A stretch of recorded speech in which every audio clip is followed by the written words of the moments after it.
हमारे पास क्वेश्चन की स्टेटमेंट क्या है, a 1 kg block is resting on a surface with coefficient of friction mu that is equal to 0.1।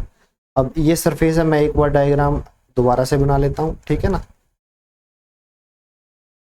Right. और इसके ऊपर क्या है, एक बॉडी है जिसका जो मास है वो 1 kg है, ठीक है। तो इसके ऊपर क्या किया गया है, फोर्स अप्लाई किया गया है 0.8 न्यूटन का, ठीक है। तो हमसे पूछा है द फ्रिक्शनल फोर्स इज, मुझे फ्रिक्शनल फोर्स निकालना है। तो सबसे पहले करिए क्या, फ्री बॉडी डायग्राम बनाइए। ये जो अप्लाइड फोर्स है इसकी तरफ ध्यान मत दीजिए, देखिए सिंपली आप देखिए 1 kg ऑफ जो बॉडी है। तो मैं फ्री बॉडी डायग्राम बनाता हूँ। बॉडी का जो मास है वो किस तरफ एक्ट करेगा, वो एक्ट करेगा डाउनवर्ड, ठीक है ना, मतलब weight of body act downward. तो mg इज द वेट, और ठीक इसके ऑपोजिट क्या रहेगा, नॉर्मल रिएक्शन Rn, ठीक है। अब क्या है, चूंकि कोफिशिएंट ऑफ फ्रिक्शन भी दिया हुआ है तो मेरे पास एक फॉर्मूला होता है frictional force that is equal to mu Rn, ये फॉर्मूला है, ठीक है। फ्रिक्शनल फोर्स म्यू की वैल्यू कितनी दी हुई है 0.1, और नॉर्मल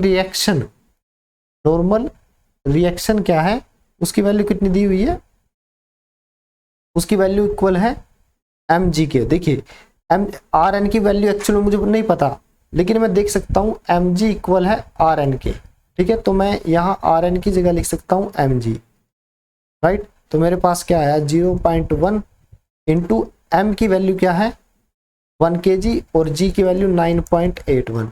तो मेरे पास क्या आ गया 0.98 न्यूटन क्या आया मेरे पास, फ्रिक्शनल फोर्स, ठीक है। ये मेरे पास क्या आया, फ्रिक्शनल फोर्स, और यही मेरे से पूछा था।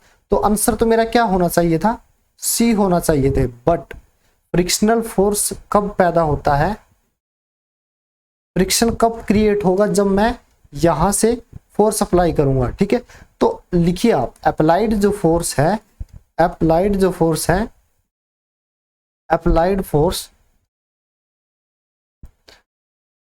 वो क्या है, applied force less than frictional force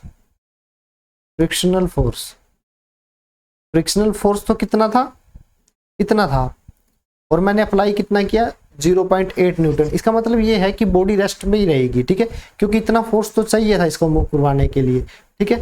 तो चूंकि कम फोर्स लगाया है, यही फोर्स मेरा क्या करेगा, एक फ्रिक्शनल फोर्स की तरह एक्ट करेगा। तो मेरा एक्चुअल में जो आंसर है वो क्या है, बी, ठीक है ना। इस फोर्स की वजह से मेरा जो यहाँ पे फ्रिक्शनल फोर्स पैदा हुआ है वो कितना रहेगा, इक्वल रहेगा, और ठीक इसके ऑपोजिट रहेगा, तो 0.8 न्यूटन।